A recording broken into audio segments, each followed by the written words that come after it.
Good evening, ghoulies and ghosties and long-leggedy beasties. This is Alex coming at you from the underworld, and welcome back to another episode of...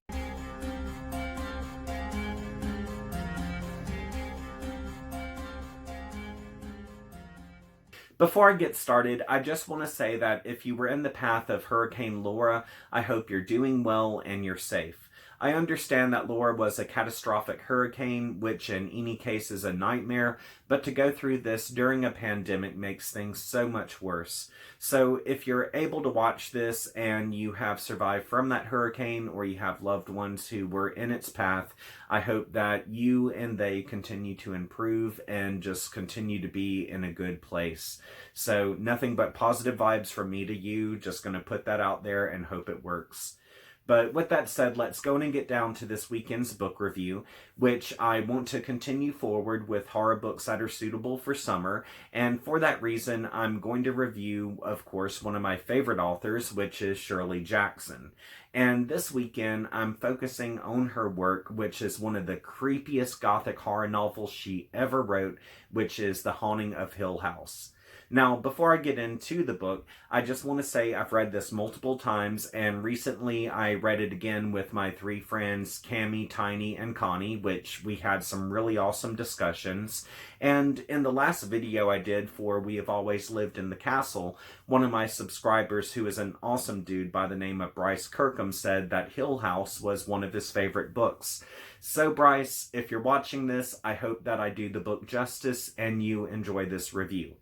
Also, as a side note, if you have seen the Haunting of Hill House TV show or any of the movies and you've never read the book, I just want to go on and let you know that the TV show has very little to do with the actual novel, and the remake that had Catherine Zeta-Jones really wasn't that great of an adaptation, but the best adaptation of this book was the original black and white that had Julie Harris in it. So if you've seen that movie and you haven't read the book, that's the closest that you could get to the book itself, but still there's some differences between book and movie. But without me rambling any further, let's go on and put some coffee in our cup of stars and visit Hill House.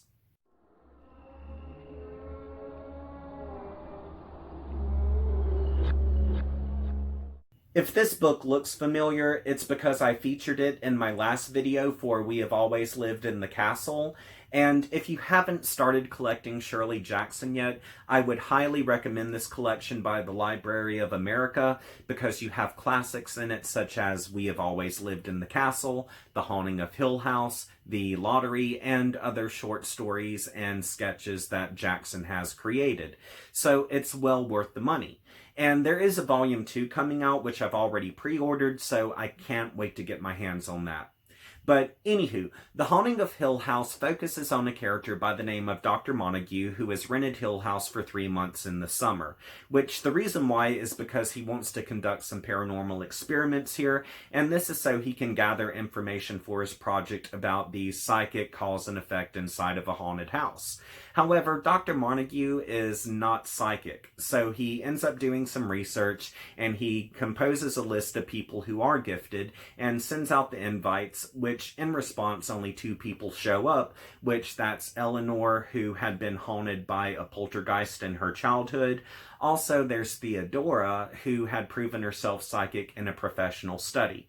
Plus, we have the character Luke, who shows up, and even though he's not gifted, his aunt just wanted to get rid of him over the summer, and she can do that because she's the owner of Hill House.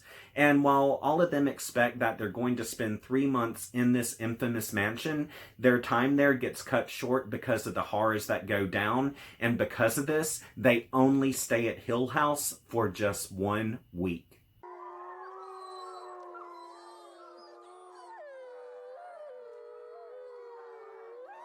In Horror Best 100 Books, it is noted that Shirley Jackson's idea for the 1959 classic, The Haunting of Hill House, came about because she read a book regarding 19th century ghost hunters.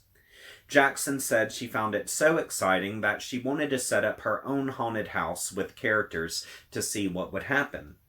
Another source of inspiration was a photo she found in a magazine of a California home that she believed looked haunted. From here, she asked her mother, who lived in California, to try and dig up information on that home, which the home had been built by the author's great-great-grandfather, who had once been a California architect. Also, it was said Jackson had sketched out floor plans of Hill House's interior before she wrote the novel. Fun facts. Here's some things you might not know about The Haunting of Hill House and Shirley Jackson. In Rue Morgue's celebration of Shirley Jackson's 100th birthday in 2016, they said Hill House is the book that cemented Jackson's reputation as an American horror legend. In the same magazine, they explained that due to Hill House's success, Hollywood paid $67,500 for the screen rights, which is equivalent to $560,000 today. Also, the movie's director, Robert Weiss, consulted Jackson throughout production, and the shortening of the title was Jackson's idea. And on Bravo's Top 100 Scariest Movie Moments, Fangoria writer Linda Murata said, "Story has it, Robert Weiss decided to adapt Hill House into a movie because as he read the book, someone busted into his office and scared him. After this experience, he considered if the book scared him this bad, then a movie was needed." Now that we have that out of the way, it's time to move on to the spoiler section of this video, which, if you've never read this book before, I'm going to talk about some scenes that could ruin the experience for you. If you wish to skip this section, just scroll down to the comments and you'll see that I have a pinned comment at the top where if you were to click on the timestamp in that comment, it will redirect you away from the spoilers and bring you to the thoughts section. Now, you only have 17 seconds to do this, so ready, set, go!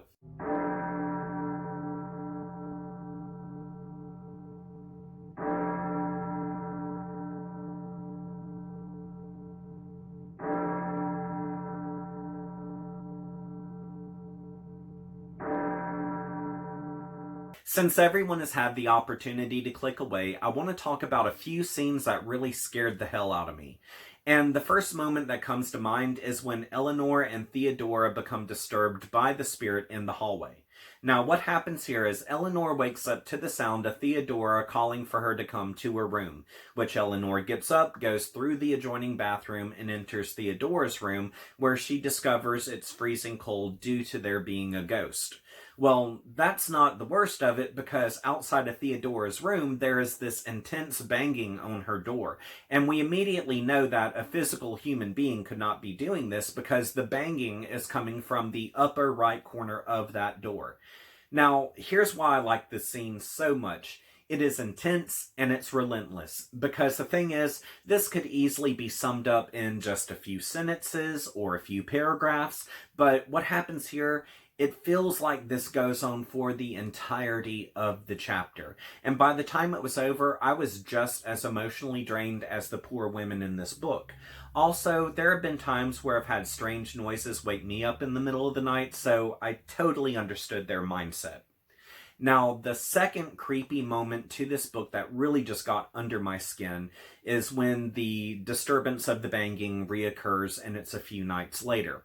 Well, at this time, you have where Eleanor and Theodora are staying in the same room, and they wake up to the banging sound, but this time there's like a really disturbing voice that comes along with it, which it's the sound of a child screaming that she wants to go home and please don't hurt her, and this infuriates Theodora, so she gets up and starts screaming at the spirit, but the entire time that this is going on, Theodora is on the other side of the room and we really don't know it, and at the same time, Eleanor has been holding what she thinks is Theodora's hand. However, when the lights come on, she has the epiphany that she was not holding Theodora's hand. And as a matter of fact, when the lights came on, she still had the sensation that she was holding a hand. And this lets us know that she was actually strong enough to be able to feel the physical aspects of a spirit, but what we don't know is, was that spirit benevolent or malevolent? And when she has this epiphany, she's like, oh God, whose hand was I holding? And oh, just that sentence alone, it creeped me the hell out. It truly did. Like, just talking about it, I have goosebumps. Now, what I consider to be the most heart-dropping part of this book is the ending. And what happens here is you have where the night before, Eleanor is in a trance-like state and she is ascending a spiral staircase that is not in good condition, which, due to its poor condition, she could collapse with it at any time. So you have where Luke rescues her and they just continue on with the night like everything is pretty much all right.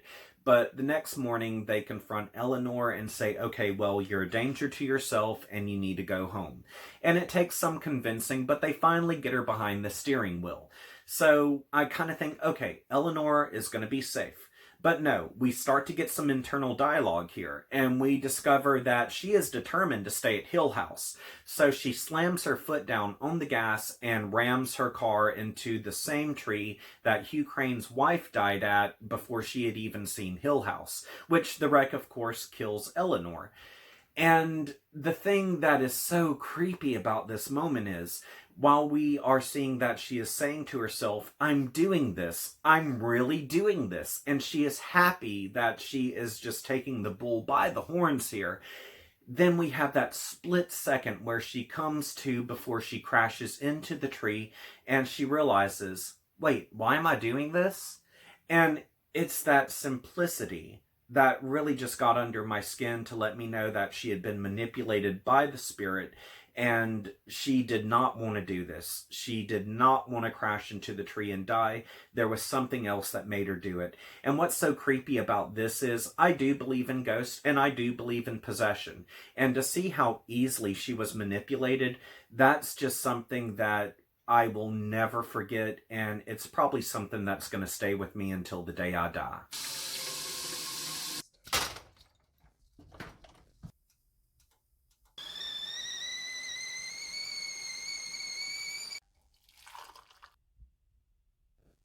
I could use this opportunity to bitch about Eleanor's sister and brother-in-law and elaborate on how much of a stingy asshole both of them were, or I could talk about how Luke was nothing more than a man-child tool. However, I would really like to focus on Eleanor because I think that she's a really interesting character.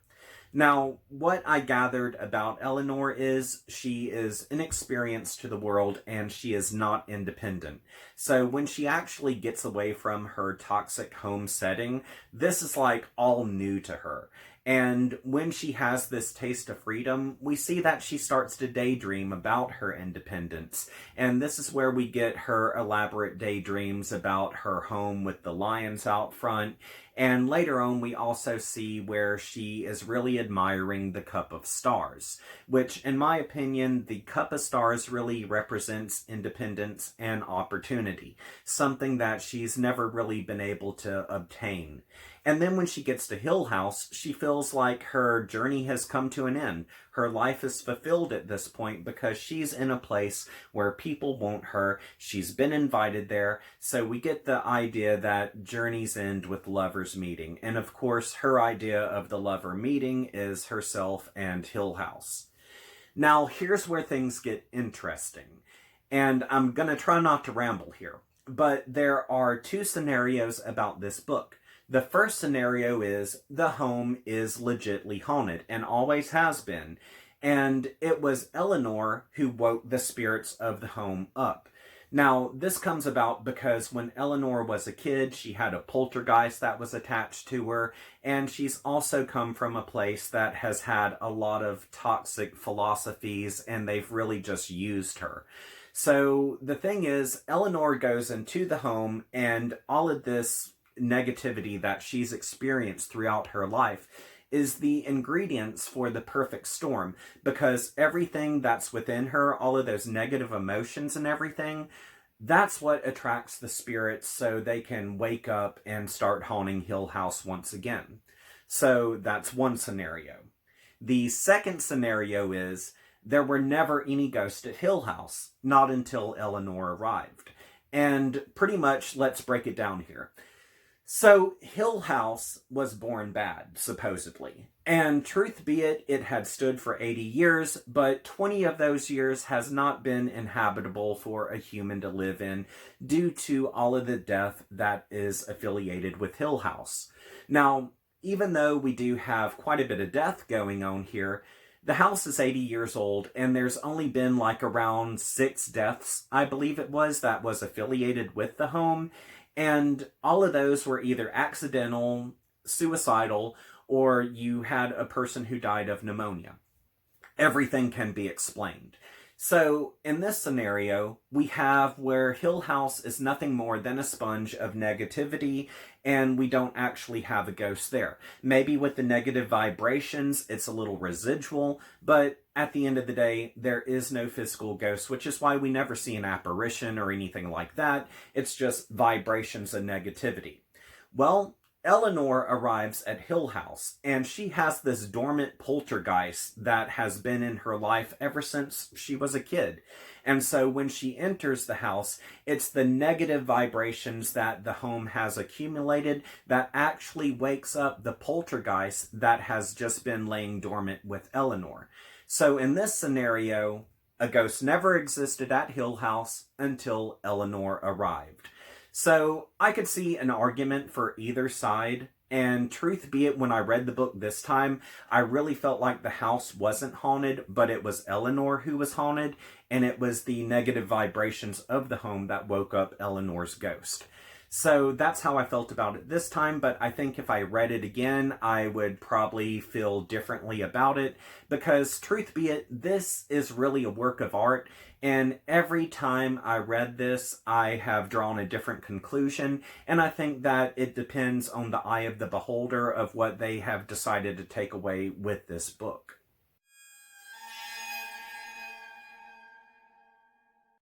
The Haunting of Hill House is perhaps one of the scariest books I've ever read, and every time I visit this book, I walk away with a different perspective on what happened. So for that reason, I feel like it's a work of art that's going to speak differently to everyone. Now, if you've seen the TV show, don't expect what you've seen on the show in this book, because there are no ghouls, there's no demons, and there's actually no apparitions that we can physically see. This is all a book that is told in shadow, and it plays on the psychological aspect of horror. It makes you wonder, okay, what's going on there? What's on the other side of the door? It's the less is more scenario, and it is a slow burner. So if you're expecting the TV show with this, no, it ain't gonna happen. Now, one of the things I loved about this book is the character development, which Shirley Jackson is just superb at developing her characters. And even though these characters aren't really complex and they go from point A to point B pretty easily, they're deeply seated characters. And even the smallest of mannerisms from a side character can have the greatest impact in this book, which a good example of that is how Eleanor sees the Cup of Stars. But also at the same time, it's fun to really compare the characters of this book, such as Theodora and Eleanor, because they're so polar opposite. Now, commentary-wise, I noticed that this book really focused on 3 different subjects, one of which was the toxic family, another one was the importance of independence, and another was the importance of feeling like you belong. Now, as far as the toxic family goes, we see the Crane family and everything that happened there. But also we have where Eleanor's family is pretty toxic themselves. Like, I mean, the thing is, they do a lot of emotional abuse to her, and they have really beaten her into submission, where it feels like she doesn't belong anywhere and she has no freedom. And even though she's like paid half on the car that she owns with her sister will not allow her to actually indulge in what is half rightfully hers. So when she actually gets away from this hellhole, everything matters so much more to her, even like the smallest pleasures in life. It's like just going into the world for the first time ever. And this is where we have the whole idea of the importance of independence, which is really seen in the allegorical Cup of Stars. And in my opinion, that Cup of Stars represents independence and opportunity. Of course, it might mean something differently to someone else. But what happens here is we see that Eleanor is observing a wholesome family in a diner, and the little girl that's with that family is wanting to drink from her cup of stars. And since the cup of stars is not with them, the parents are really trying to encourage her to drink from a different cup. Well, that's simple, I mean, that's cool. But at the same time, if you've never read this before, pretty much here's what the Cup of Stars is. The Cup of Stars is a cup that has stars painted on the bottom, so it will encourage the little girl to drink whatever beverage is inside. Simple idea. Well, in Eleanor's perspective, she's like, no, demand your Cup of Stars. Demand it and receive it, and don't let anyone ever take that away from you, because once they take it away from you, you're trapped. And so with this, we really see how she craves independence and opportunity, and how important it is to take and drink from that cup and never let anyone take it from you. Now, the other subject I want to talk about is the importance of belonging, which when Eleanor goes to Hill House, her first instinct is that it has like all this bad juju and stuff. Well, anyway, after all of that goes, she really feels like journeys end with lovers meeting. Well, her lover is the house. She feels like her journey in life has come to an end because this is where she belongs, with her soulmate of Hill House. And even when she's inside the home and amongst everyone else, we kind of have this childish scene where she's like, my name's Eleanor. I belong here. These people accept me. And it's kind of in that very childish mindset, but we have to consider, for someone like Eleanor who has never tasted freedom or the idea like she has belonged among others, this really speaks volumes. So all of that's really cool, and I feel like it will lead to a lot of discussions. But at the end of the day, the book did scare the hell out of me. It really creeped me out. And it honestly shows what can happen if you have a troubled mindset and you go into a place that has a dark history. And I really just feel like it's very impactful in that regards. And even with it being a slow burner, I feel like I was on the edge of my seat the whole time I read this. I highly recommend The Haunting of Hill House by Shirley Jackson, but with me saying that, I understand that this book is not going to be for everyone, because out of the people I've spoken to who have read this book, most people either love it or hate it. There's very few who say, it was okay. And if you're the kind of person who likes a slow burner with the whole idea that less is more, then you will enjoy this book because it's not graphic, it's not explicit, and it's the whole idea of what you don't see that's frightening. However, if you're the kind of person who has to see the ghost or ghoul, then this is going to be a disappointment for you because it's the whole idea of what is there and never actually seeing it. So I do highly recommend it. It just depends on what your taste is in regards to if you'll enjoy it or not. On to the questions. My first question is, what is a horror book you would recommend that's a good slow burner? Load up the comments. My second question is, would you overnight in a haunted establishment? Why or why not? Or have you already done so? And if so, what was your experience? Personally, with Kerry and I, we've already stayed in a haunted hotel, and that was over our honeymoon, which it was the Arlington in Hot Springs, Arkansas. And instead of me rambling on about my experiences, I'm going to let him go first. So with the Arlington, it was one of Al Capone's favorite places to go back in the day. And he used to buy out the whole 4th floor. And there was a specific room that he would stay in, and now they call that the Al Capone suite. And whenever we stayed there, we did stay on the 4th floor, but we weren't able to get the Al Capone suite because I think somebody was already in it. And there was one day I went out just to walk around the hotel and get some pictures and just kind of see what would happen. And as soon as I stepped out our room, I started smelling cigar smoke. And the farther away I got from our room, and I guess the closer I got to the Al Capone suite, it got stronger.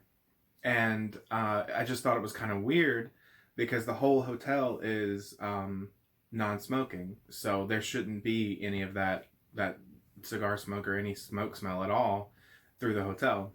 So it was just kind of weird. And I went back to the room and I told Alex about it. And a little while later, we went back out and we walked around again, and it wasn't there anymore. It was gone. I mean, we went out a second time after that, sometime later, and I mean, we did smell it again. We couldn't see any smoke. It was strong. It was really strong to the point where it was like equivalent to being inside of a pub or, you know, somewhere where there's just a lot of cigarette smoke. And it was very sweet, like a cigar. And even though it was very strong, we could not see any smoke anywhere. Yeah, there was no, you couldn't see anything. It was just a smell for some reason. It was just weird. Then there was the elevator. Yeah, every time we would get on the elevator, it would stop on the third floor for some reason. And the doors would open and there would be nobody there. And then they would shut and it would just keep going. And I mean, you could argue, you know, it is an old hotel and the elevators are old, so it could just be wiring. But it's just kind of weird that, you know, coupled with the whole like cigar smoke thing, it makes you think, you know, maybe there was something going on that we couldn't really understand. And the thing is, the elevator kept stopping on the third floor so many times, we finally decided to explore the third floor, and this is where they have all the baths, where you can, like, buy a bath, and, you know, it's really, like, just a luxury bath. And we decided to finally just walk around and explore a little bit, and when we were on that floor, it felt like we were not alone, like someone else was in the hall with us, but we never saw anything. And after we left the hotel, we ended up telling this to one of my friends who always stayed at the Arlington when she went to Hot Springs. And she explained that on the third floor, there's a story about a ghost that haunts that floor, where it's an older lady who's looking for the baths. And even though we didn't see an apparition, it was definitely creepy. And it was definitely something where you felt like you weren't alone. But truth be it, I would totally stay there again. It was fun, we had a good night's sleep, the people were nice, and the building was just beautiful. Yeah, and nothing was ever negative, you know, you never really felt scared at all. Maybe a little creeped out just because you don't really understand what's going on.